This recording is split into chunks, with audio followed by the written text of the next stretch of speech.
Buenos días tengan todos. Gracias por estar con nosotros de nuevo en la transmisión de esta clase número 9, video número 1 del libro del profeta Isaías. Hoy vamos a estudiar los capítulos 28, 29 y 30 del profeta Isaías y como siempre pues le damos una oración, damos gracias a Dios. Padre, gracias en el nombre de Jesús por ser tan generoso con nosotros, por permitirnos estos momentos para acercarnos a ti, para estudiar sobre el profeta Isaías. Danos sabiduría, confiamos en tu misericordia siempre. Perdona nuestros pecados y ayúdanos en todas las cosas que necesitamos en el nombre de Jesús. Amén y amén. Bueno, como siempre les digo, pues compartimos nuestra diapositiva del curso sobre el profeta Isaías.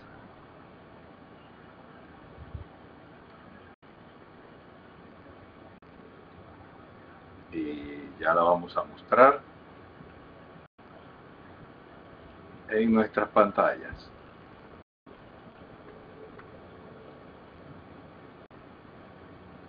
Y ahí la tenemos.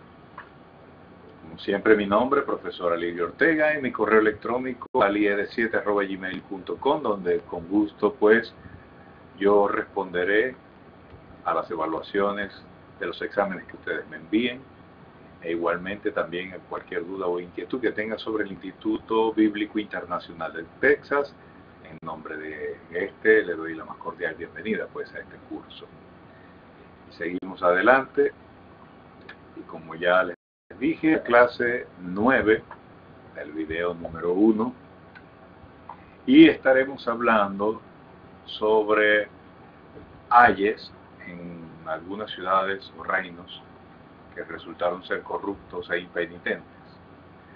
Y vamos a estar hablando en el capítulo 28 de lo que va a ser el reino del norte, de lo que es el reino del norte representado en su capital, Samaria. Hay una alusión a Samaria en el oráculo. Pueden verse algunas imágenes descriptivas en el lenguaje profético que son claves para anunciar la desolación y describir la fragilidad ante el poderío de los invasores que ejecutan los juicios divinos. Eso lo vamos a ver en el capítulo 28, en los versos del 1 al 4. En contraste con la llegada del día de Yahvé para los redimidos de su pueblo. Vamos a ver que se exalta la valentía de los guerreros para rechazar el enemigo y hacerles retroceder, los versos 5 y 6. La clase dirigente de Jerusalén, pues hay una especie de retaliación, de reclamo hacia Jerusalén en el mismo capítulo, ya que ésta emula o sigue la misma conducta de sus hermanos en Samaria. 28:7. En su desafuero pierden el control por la bebida y parecen niños balbucientes que se niegan a cumplir la voluntad de Yahvé, siendo expuestos de ellos también al mismo destino. Los versos 8 al 13 del capítulo 28.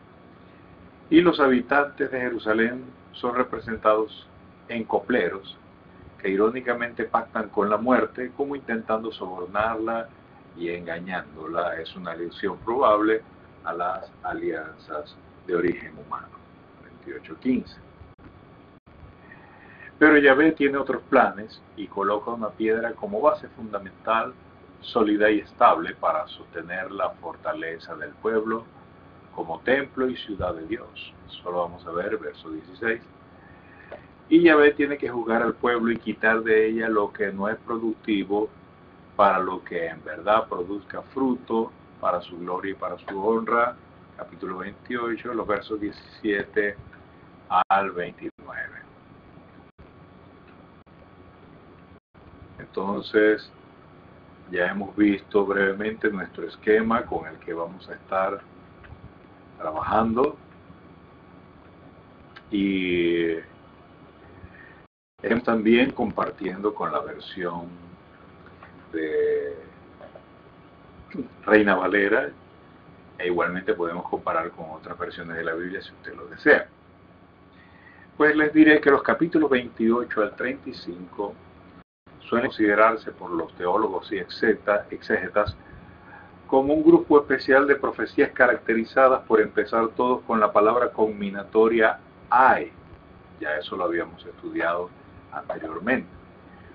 Los capítulos 28 al 33 están constituidos por oráculos que corresponden cronológicamente al tiempo de Ezequías. Y mientras que los capítulos 34 al 35 son más que todo del tipo escatológico, como les dije al principio, estaremos estudiando 28 al 33, pero en este video hablaremos del capítulo 28 al 30. Y si leemos el texto bíblico, pues en la Reina Valera 1960, en los versos del 1 al 4, dice así: ay de la corona de soberbia de los ebrios de Efraín y de la flor caduca de la hermosura de su gloria que está sobre la cabeza del valle fértil de los aturdidos del vino. He aquí que Jehová tiene uno que es fuerte y poderoso como turbión de granizo y como torbellino trastornador, como ímpetu de recias aguas que inundan, con fuerza derriba tierra. Con los pies será pisoteada la corona de soberbia de los ebrios de Efraín. Y será la flor caduca de la hermosura de su gloria que está sobre la cabeza del valle fértil, como la fruta temprana, la primera del verano, la cual apenas la ve el que la mira, se la traga tan luego como la tiene en la mano. Y este oráculo, pues, se abre con un apóstrofe con María.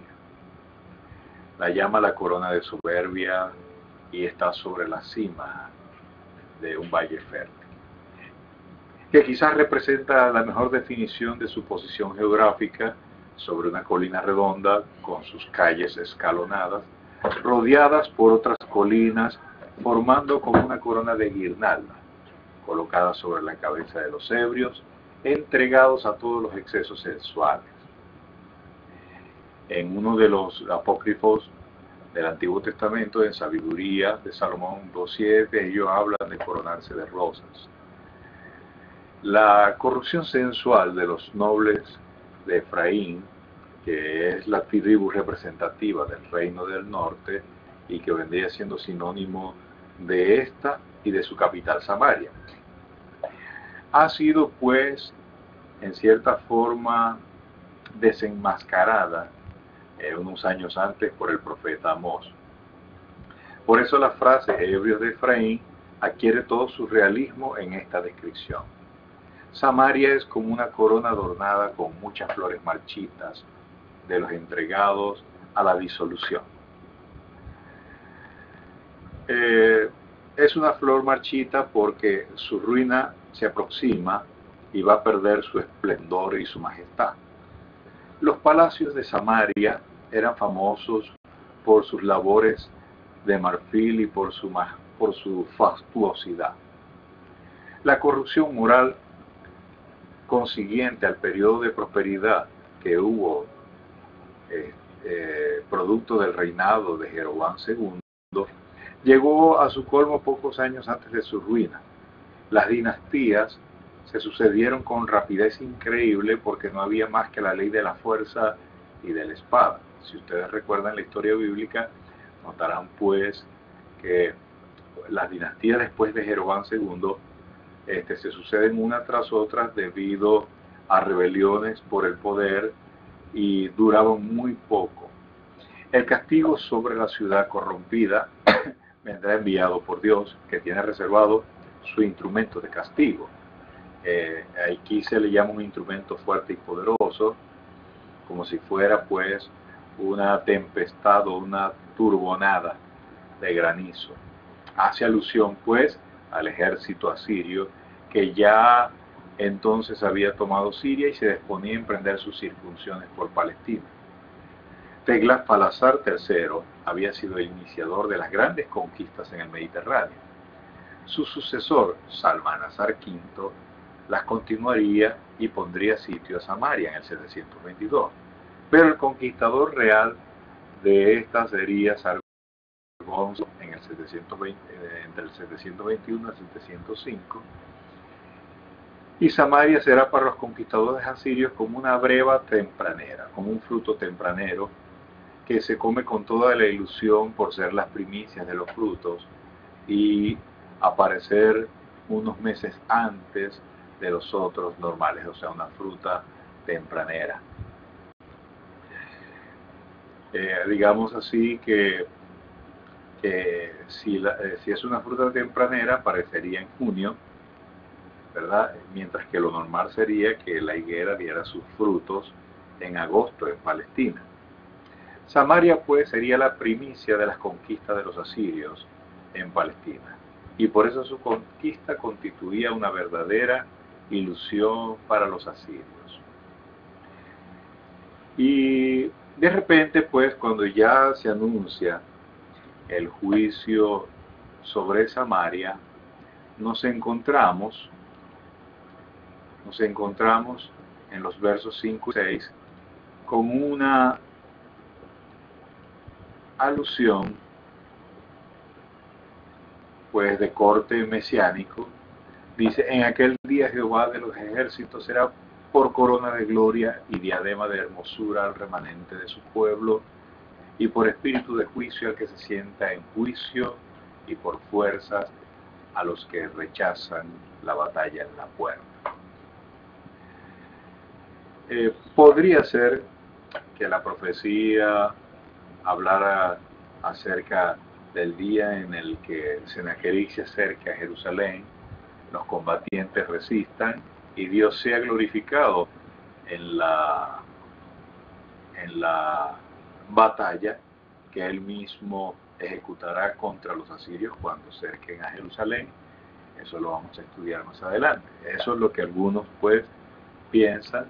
Otros sugieren que estos dos versos podrían referirse pues a los tiempos de prosperidad de la gloria del Mesías, pero sin embargo, ubicándolos en el contexto, podría referirse más quizás a la toma de Sennacherib de la parte norte de Judá, y casi entrando pues a la ciudad de Jerusalén, donde él de repente recibe un aviso, se devuelve y es asesinado en su ciudad. Y fíjense que y Dios, claro, pelea la batalla contra los asirios ese día también. Y seguimos pues en nuestro análisis, y de repente en los versos 7 al 8 aparece la corrupción de los sacerdotes y profetas, o sea, de una de las clases determinantes en la vida y la historia del pueblo de Israel. El profeta había expuesto la situación sensual de orgía entre los jefes de Samaria, pero también en Jerusalén se respira el mismo ambiente. Sobre los que tenían más obligación de dar el ejemplo y dirigir al pueblo, aparecen como los más depravados. Eran los enemigos de la predicación de los verdaderos profetas, que preconizaban una política de abandono en Dios y no alianzas con potencias extranjeras. Los profetas pues reclamaban al pueblo que habían abandonado el verdadero culto a Dios, y ellos se oponían a alianzas con naciones extranjeras de cualquier tipo para venir en auxilio del pueblo de Dios. La descripción es sumamente artística. Por efecto del vino, los profetas no aciertan a dar el sentido a sus visiones, no pueden comunicar los oráculos con precisión, y los sacerdotes pues no pueden dar juicios correctos. Ellos eran mayormente los encargados de los asuntos judiciales. Los versos del 9 al 13 me gustaría leerlos en la versión Nacar-Colunga, y dice: ¿a quién van a enseñar ciencia y a quién hará entender los oráculos? A los recién detestados, a los arrancados de los pechos, porque aunque la Reina Valera dice mandamiento tras mandamiento, renglón tras renglón, Me gusta la traducción que encontramos aquí porque hace referencia pues al tipo de lenguaje que están usando en hebreo para, digamos, eh, expresar con ciertos balbuceos lo que el pueblo no logra entender y alcanzar acerca de la voluntad de Dios. Y en la Nácar Colunga traduce Sat, Lasat, Sat, Lasat, Kad, Lakat, Kad, Lakat, Sershan, Sershan. Pues por balbuciantes de labios y con lengua extranjera hablará a este pueblo. Aquel que les dijo, este es el reposo, dad reposo al fatigado, y este es el descanso, pero no quisieron escuchar, y será para ellos la palabra de Yahvé en los mismos términos en que fue dicho anteriormente, Sad Lasaut, Sat Lasaut, Kao Lakao, Kat Lakao, Se Cham, para que anden y caigan de espaldas y sean quebrantados, tomados en el lazo y aprisionados. Los sacerdotes y los profetas se sienten heridos en su amor propio ante la acusación de Isaías contra su depravada conducta. Y por eso ellos dicen, ¿a quién van a enseñar ciencia? Este oficio era privativo de ellos, y por eso consideran a Isaías como ingenuo intruso en sus oficios. Y los profetas, por su parte, ¿a quién harán entender los oráculos? Lo que era privativo de los profetas, públicamente reconocidos por el Estado como ellos. El profeta Isaías transcribe con ironía material, o sea, con expresiones propias del lenguaje de ellos, los balbuceos de los sacerdotes y profetas en estado de embriaguez, y están atolondrados, y se nota en las frases que no parecen tener sentido. Algunas traducciones de estas frases las encontramos como en Reina Valera 1960, que dice mandamiento tras mandamiento, renglón tras renglón, etcétera, etcétera. Pero fíjense, Dios les hablará, pero igualmente de la forma en que ellos se burlan, y traerá consigo su instrumento de castigo, les impondrá pues su juicio, y de esta manera Dios les hará ver a ellos que estaban errados, que habían dejado de hacer lo que era justo, de hacer los juicios correctos, de llamar la atención al pueblo en el caso de los profetas, ellos sobre todo como veedores del pacto y de la alianza, y pues por andar confiando en ejércitos extranjeros. Y sigue el profeta Isaías hablándole a los jefes israelitas en los versos 14 al 22, y les dice, por tanto, varones burladores, alusión pues a los balbuceos anteriores sobre los cuales ya Dios se había pronunciado, y diciéndoles que así como ellos se burlaban balbuceando, embriagados de las cosas que estaban siendo anunciadas por el profeta Isaías, de la misma manera él se iba a burlar de ellos, y cuando llegue el momento que ellos caigan y sean llevados cautivos, recordarán pues lo que Dios les había dicho. Por tanto, varones burladores que gobernáis a este pueblo que está en Jerusalén, oíd la palabra de Jehová. Por cuanto habéis dicho, pacto tenemos hecho con la muerte, e hicimos convenio con el Seol, cuando pase el turbión de azote no llegará a nosotros, porque hemos puesto nuestro refugio en la mentira, y de falsedad nos esconderemos. Por tanto, Jehová el Señor dice así, he aquí que yo he puesto en Sión por fundamento una piedra probada, angular, preciosa, de cimiento estable. El que creyere no se apresure. Y ajustaré el juicio a cordel, y a nivel la justicia, y a granizo barrera el refugio de mentira, y aguas arrollarán el escondrijo, y será anulado vuestro pacto con la muerte, y vuestro convenio con el Seol no será firme cuando pase el turbión del azote seréis de él pisoteados. Y pues continuamos hasta el verso 22 en nuestra lectura. Vamos a esperar que nuestro sistema pues se estabilice.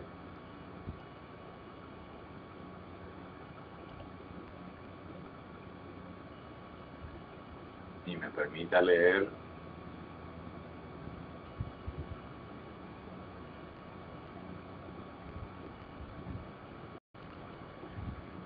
ok,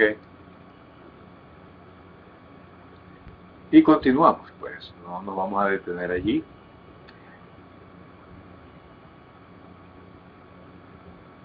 Siempre que pase, dice el verso 19, os tomará y pasará todas las mañanas de día y de noche, y su espantoso terror os servirá de lección.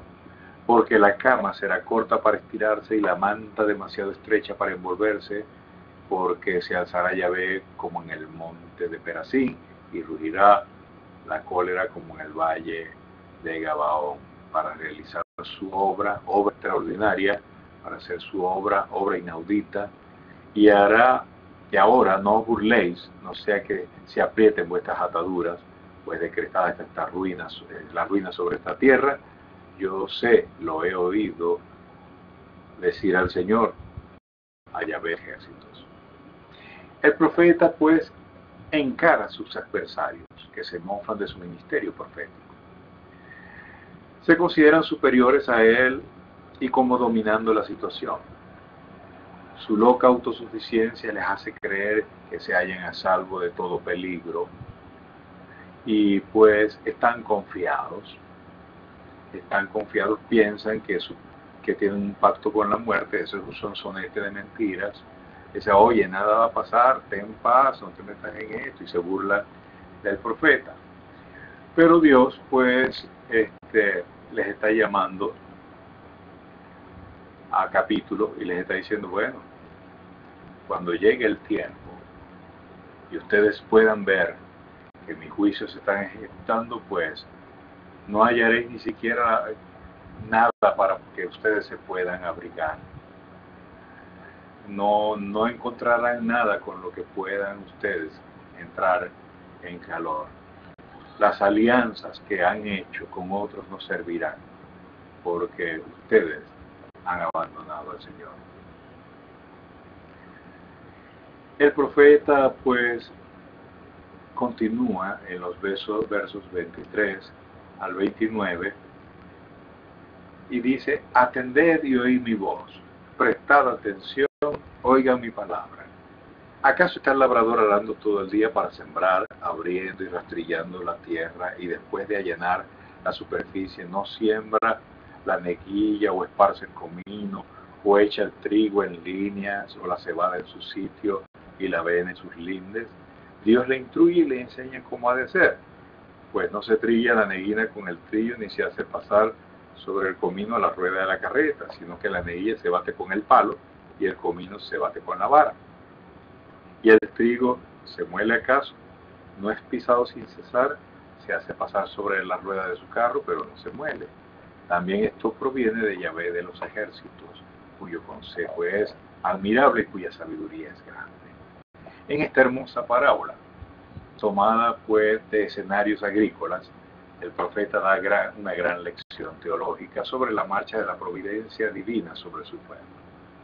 Dios no obra ciegamente, solo con el fin de castigar y aniquilar a su pueblo, sino que hace las cosas según las circunstancias exigidas por cada momento. Como el labrador no está siempre cavando o trillando, sino que alterna sus labores según las necesidades, y como no se trata igual a las diferentes semillas, así Dios, en su proceder con el pueblo israelita, le trata según merezca en cada momento. El labrador sabe lo que le conviene en cada caso, y esta enseñanza la recibió pues del mismo Dios. Y según los antiguos, la agricultura había sido enseñada por la propia divinidad. Era un oficio tan importante y complicado que no podía tener el hombre otro instructor que Dios. Así Yahvé dirige el curso de la historia y sabe lo que le conviene al pueblo de Israel, y sabe que cuando le castiga no es por capricho, sino por las exigencias de justicia de Él y la sabiduría para hacerlos volver a su camino. De esta manera, como el labrador no hace lo suyo a capricho para obtener buenos resultados, sino que basado ya en la experiencia, en las enseñanzas que ha recibido anteriormente para cada semilla y la forma como ha de trillar la tierra y cómo se ha de labrar, pues de esa misma manera Dios prepara a su pueblo para algo mejor, para una era de justicia y paz, que es la meta del pueblo escogido. Es una gran lección, pues, que la parábola nos está dando. Si nos concentramos ahora en el capítulo 29 del profeta Isaías, no tendremos mayores variaciones y seguiremos pues viendo que Dios sigue llamando la atención a su pueblo. Dice, ay de Ariel, ciudad donde habitó David, añadir un año a otro las fiestas, sigan su curso. Mas yo pondré a Ariel en apretura y será desconsolada y triste y será a mí como Ariel. Alguien podría decir, bueno, ¿qué significa este nombre? El nombre de Ariel quizás tiene dos acepciones posibles. Uno basado pues en las tradiciones talmúdicas y otros basados en significados de las semánticas. Algunos piensan que Ariel significa león de Dios y que puede referirse a la forma como ellos combatieron cuando Sennacherib sitió la ciudad. Y otros piensan pues que la expresión Ariel significa horno de Dios, que cuando ellos se encontraban en una situación tan difícil, pues Yahvé descendería con ellos para ayudarles y encendería un gran fuego pues que consumiría a sus enemigos. Pero leyendo el texto bíblico dice, porque acamparé contra ti, te sitiaré con campamentos y levantaré contra ti baluartes. Entonces serás humillada, hablarás desde la tierra y tu habla saldrá del polvo y será tu voz de la tierra como la voz de un fantasma y tu habla susurrará desde el polvo.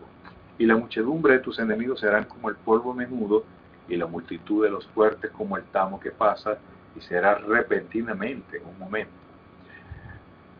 Por tanto, Jehová de los ejércitos la visitará con truenos, con terremotos, con gran ruido, con torbellino y tempestad y llama de fuego consumidor. Y será con una visión de sueño nocturno la multitud de las naciones que pelean contra Ariel y todos los que pelean contra ella y su fortaleza y los que la ponen en apretura. Y le sucederá que como el que tiene hambre y sueña, le parece que come, que cuando despierta su estómago está vacío, o como el que tiene 6 sueña y le parece que bebe, pero cuando despierta se halla cansado y sediento, así será la multitud de todas las naciones que pelearán contra el monte de Sion.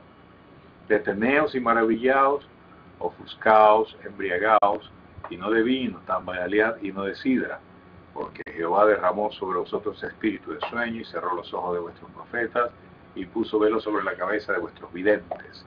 Y os será toda visión como palabra del libro sellado, el cual si dieren al que sabe leer y le dijeren, lee ahora esto, él dirá, no puedo porque está sellado. Y si diere el libro al que no sabe leer, diciéndole, lee ahora esto, él dirá, no sé leer. Dice pues el Señor, porque este pueblo se acerca a mí, con su boca y con sus labios me honra, pero su corazón está lejos de mí, y su temor de mí no es más que un mandamiento de hombres que les ha sido enseñado. Por tanto, he aquí que nuevamente citaré yo la admiración de este pueblo con un prodigio grande y espantoso, porque perecerá la sabiduría de los sabios y se desvanecerá la inteligencia de los entendidos. Hay de los que se esconden de Jehová, encubriendo su consejo y sus obras están en tiniebla, y dice, ¿quién nos ve? ¿Quién nos conoce? Vuestra perversidad ciertamente será reputada como el barro del alfarero. ¿Acaso la obra dirá el su hacedor, no me hizo? Dirá la vasija de aquel que la ha formado, no entendió. No se convertirá de aquí a muy poco tiempo el Líbano en campo fructífero y el campo fértil será estimado por bosque en aquel tiempo. Los sordos oirán la palabra del libro y los ciegos verán en medio de la oscuridad y de las tinieblas. Entonces los humildes crecerán en alegría y aún los más pobres, los hombres, se gozarán en el Santo de Israel, porque el violento será acabado y el escarnecedor será consumido. Serán destruidos todos los que se desvelan para hacer iniquidad, los que hacen pecar al hombre en palabra, los que arman lazo al que pretendía en la puerta y pervierten la causa del justo con vanidad.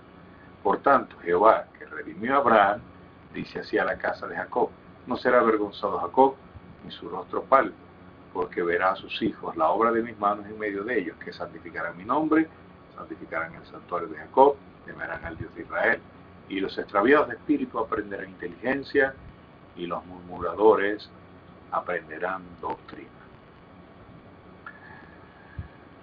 Uniendo este oráculo con el anterior, hay algunas cosas de carácter mesiánico. En el anterior se hablaba de la piedra, una piedra que Dios había puesto, una piedra donde reposará pues la justicia de Dios,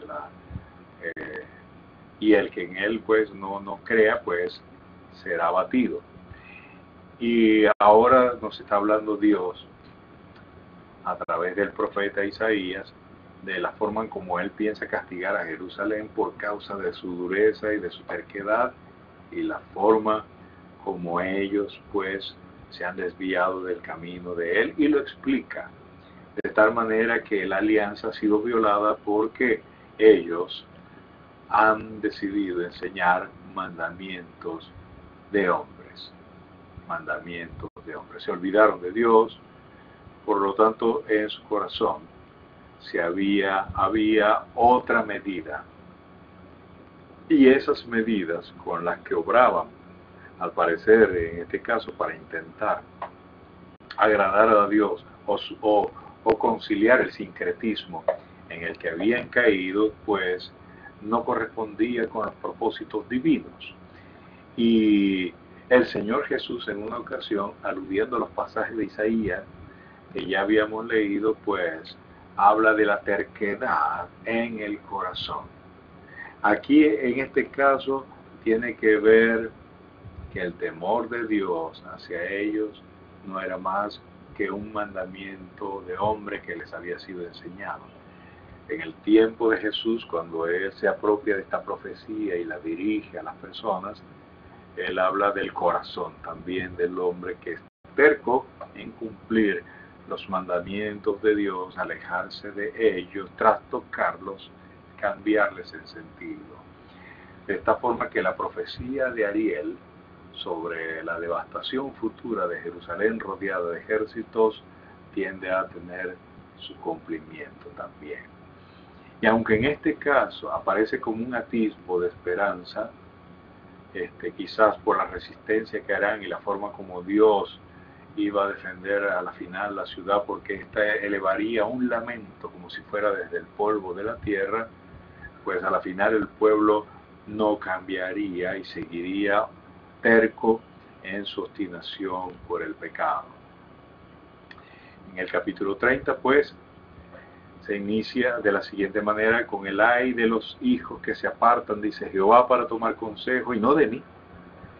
Es una alusión anterior a que el temor que ellos tenían hacia él se había convertido en una prescripción humana y no en algo basado en los principios que él le había dado a ellos. Para cobijarse con mi cubierta y no de mi espíritu, o sea, no procede de lo que se les había enseñado. Y han añadido pecado a pecado. Se apartan, descienden a Egipto y no han preguntado de mi boca para fortalecerse con la fuerza de Faraón y poner su esperanza en la sombra de Egipto. O sea, no han preguntado si es lo que Dios desea. Ya nosotros habíamos hecho alusión de que Dios está en contra de las alianzas. De hecho, la fuerza de Faraón y el amparo en la sombra de Egipto es confusión. Cuando estén sus príncipes en Zoán y sus embajadores lleguen a Janes, o sea, estamos hablando de Tanis y de Heriápolis, ciudades donde habitaban los príncipes del Alto y del Bajo Egipto durante la dinastía número 25, pues todos se avergonzarán del pueblo que no les va a aprovechar, en este caso hablando de los hijos de Israel. ¿Para qué se apoyan en los egipcios si ellos ni siquiera han podido darle el frente a la invasión asiria? Dios les está advirtiendo de que confíen plenamente en Él. Y más adelante habla sobre la profecía de las bestias del Negev por la tierra de la tribulación y de angustia, de donde sale la leona y el león, la víbora y el serpiente que vuela, llevan sobre sus lomos de asnos sus riquezas y sus tesoros sobre joroba de camellos, a un pueblo que no les dará de provecho. Pues es también una alusión a Egipto cuando lleguen estos animales que son en verdad representativos de algunos reyes asirios, y uno de ellos, a Sargón se le identifica como la serpiente que vuela.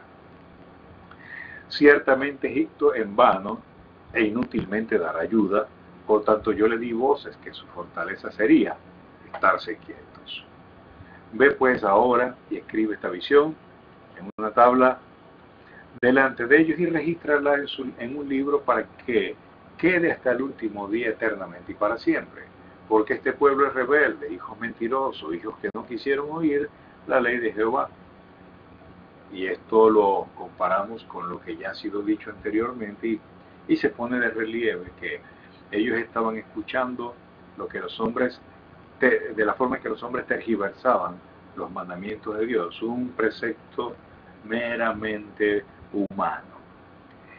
Y que dicen a los videntes, no veáis, y a los profetas, no profeticéis lo recto, decirnos cosas halagueñas, profetizad mentiras, dejad el camino, apartados de la senda, quita de vuestra presencia al Santo de Israel. O sea, es una invitación a dejar la fe israelita para mezclarse con el sincretismo de los aliados con quienes ellos quieren involucrarse, pero esto no va a servir. Por tanto, el Santo de Israel dice, ¿por qué desechasteis esta palabra y confiasteis en violencia y en iniquidad? Y en ello os habéis apoyado. Por tanto, os será este pecado como grieta que amenaza ruina, elevada, cuya caída viene de súbita y repentinamente. Y se quebrará como se quiebra un vaso de alfarero sin misericordia lo hacen pedazos, tanto que entre los pedazos no se haya tiesto para traer fuego del hogar o para sacar agua del pozo. Por tanto, así dijo Jehová el Señor, el Santo de Israel, en descanso y en reposo seréis salvados, en quietud y en confianza será vuestra fortaleza, y no quisisteis, sino que dijiste, no, antes huiremos en caballo, por tanto vosotros huiréis, sobre corceles veloces cabalgan veloces vuestros perseguidores. 1,000,000 huirá a la amenaza de 1, a la amenaza de 5, huiréis todos vosotros, hasta que quedéis como mástil en la cumbre de un monte y como bandera sobre una colina. O sea, el desparramamiento del pueblo huyendo ante el terror de los asirios.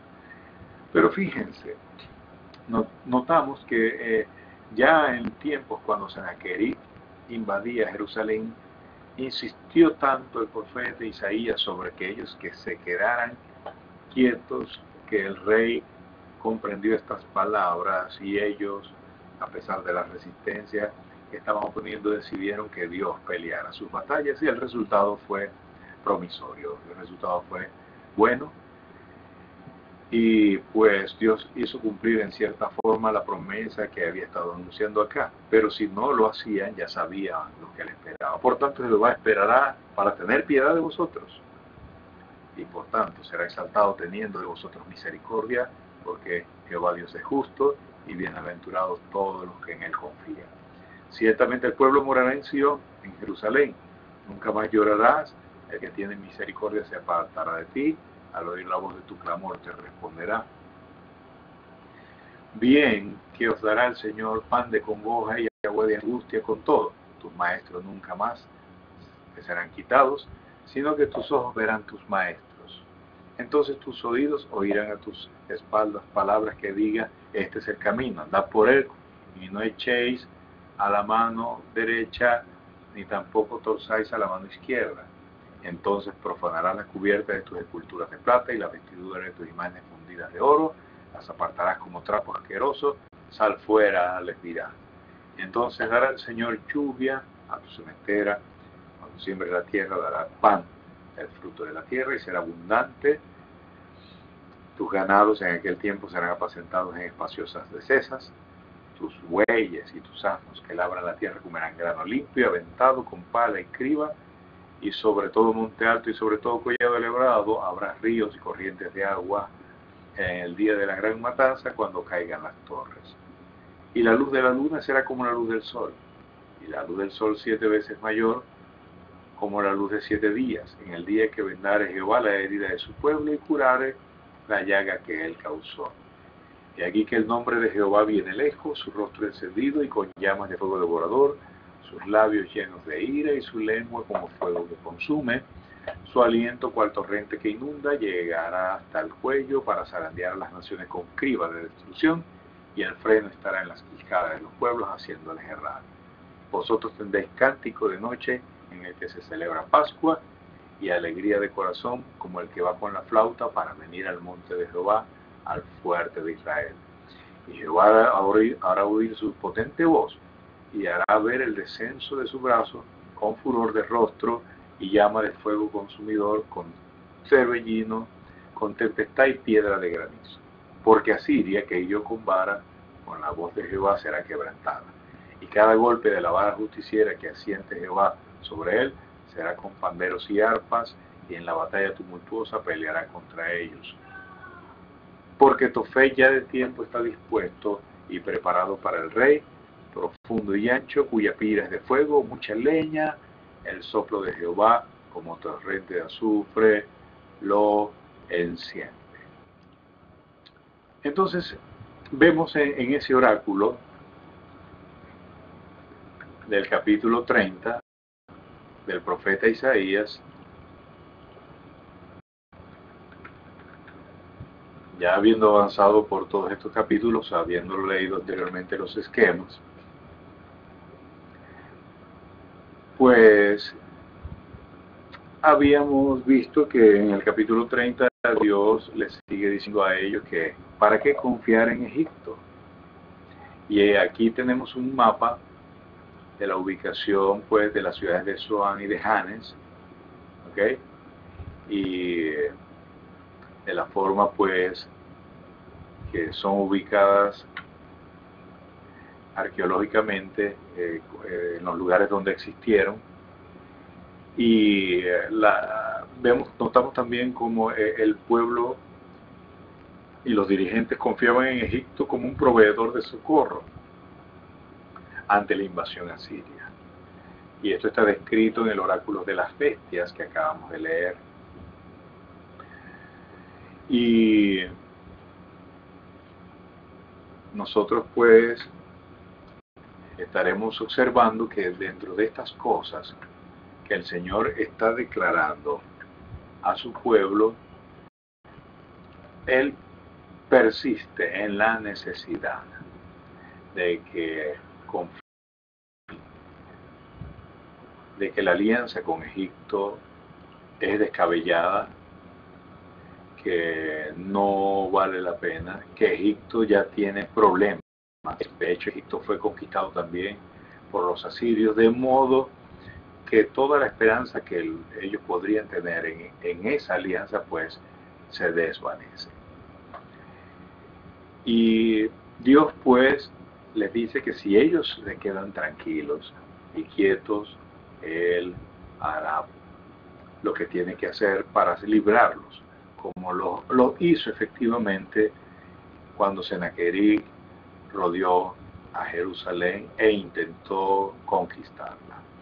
Al final pues anuncia el castigo que vendrá sobre los asirios, y esto sucedió pues en los días cuando Nabucodonosor o los reyes de Babilonia invadieron a Siria y la conquistaron. De manera tal que el juicio Siria se describe también utilizando los efectos climáticos como imágenes escatológicas de juicio. Y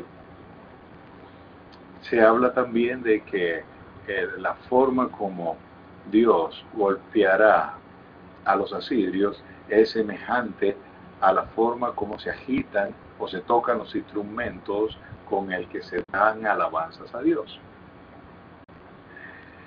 De esta manera, pues, Yahvé hace relucir su juicio sobre los asirios.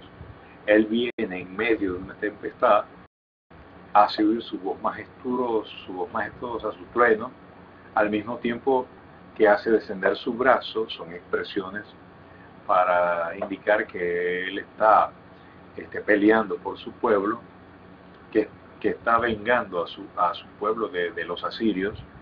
Es la imagen de un guerrero airado que descarga su brazo sobre el enemigo en medio de un fuego devorador, entre relámpagos, entre rayos. Es una descripción también de las tradicionales teofanías de Yahvé en el Sinaí, y después de esto viene el aguacero, el granizo, como en la batalla de Gabaón de Josué capítulo 10, para los que recuerdan esa historia. Ante esta manifestación de la majestad tempestuosa, los asirios temblarán. Por otra parte, este castigo de Asiria será motivo de alegría para Israel. O sea, cada derrota asiria es como el golpe sobre los tambores, sobre los instrumentos musicales. O sea, será motivo para canción. Yahvé luchará con el asirio, sobre luchas agitadas hasta vencer. Y la proporción de la victoria de Yahvé será conmemorativa y dará la impresión de que fuera, pues, algo de grandes proporciones. Algo de grandes proporciones. Una batalla bien ganada, es como para dejar en la mente de los lectores que no tienen necesariamente nada que temer si Dios está con ellos. Pues en estos capítulos Dios insiste en la necesidad de que ellos puedan confiar plenamente en Él. Que olviden las alianzas contra los ejércitos invasores. Las alianzas con otras naciones son desastrosas para Israel porque se ven obligados a participar en la tolerancia de los cultos, la cultura y la inmoralidad de las naciones extranjeras. Por eso Dios dice: ustedes son mi pueblo, yo pelearé por ustedes. Pero no vayan a tomar auxilio en las naciones extranjeras, implicando con esto que confían también en sus dioses. Solo Dios puede dar la victoria. Gracias por estar con nosotros una vez más. Que sean bendecidos en el nombre de Jesús. Y pues nos preparamos pronto para participar en el video número 2 de esta clase número 9. Que el Señor les continúe bendiciendo.